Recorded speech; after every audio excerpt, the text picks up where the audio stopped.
Good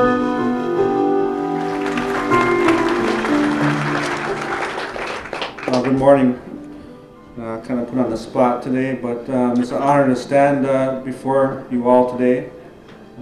I did not prepare no speech, but I guess I can share a life experience when it comes to boarding schools. Of course, I was affected negatively by that, by my parents having issues in life, and then me being put up for adoption and things like that, and then going through life, going through the alcoholism. Then coming back to the reservation, meeting my family, regaining my culture, learning all that again. While it was still in my heart, but I guess the effects that I seen from it, I really never noticed it until a gentleman who I see here today, Mr. Warren Petoskey, I see he's in the audience. He actually came and visited our historic preservation office and did some teachings on boarding schools. And at that time, I kind of had some not so good thoughts about my childhood and how I was raised and how I was put up for adoption and stuff like that. But what I learned from Mr. Petoskey was to look into this boarding school era stuff. And when I did that, let me tell you, I thought different of all you elders and all my elders and my parents and all the old ones on the reservation and all the kids that were seeing them effects from these boarding schools. So I'll tell you, it's hard for me to forgive individuals, but I do forgive my elders, and I forgive my my parents. And that's just because of the hardships they went through and what they had to endure. I didn't know that until I learned about it. And let me tell you, to this day, that opened my eyes. And that's why I'm honored to stand before you today. And I'd like to remember the ones that didn't make it.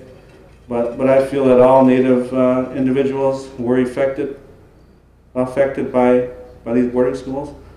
And I'm trying to teach my kids a different way. Sometimes they come home from school saying, a rough day at school, teacher was mean to me, this went on, that went on. But, that makes me think of, how the elders, how my elders and my parents and grandparents, what they had to go through in that day of school. So, once again, it's an honor. That's all I could share is my life story, and it's an honor to be here. And we prevailed. We seem to always prevail. So, miigwech for having me here, and miigwech, Warren.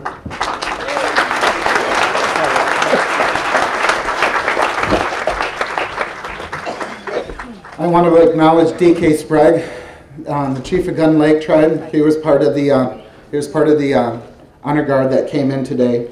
And I would be remiss if I didn't point out that we have Isabella County Commission Chair David Ling here today. David, thank you so much for representing the county.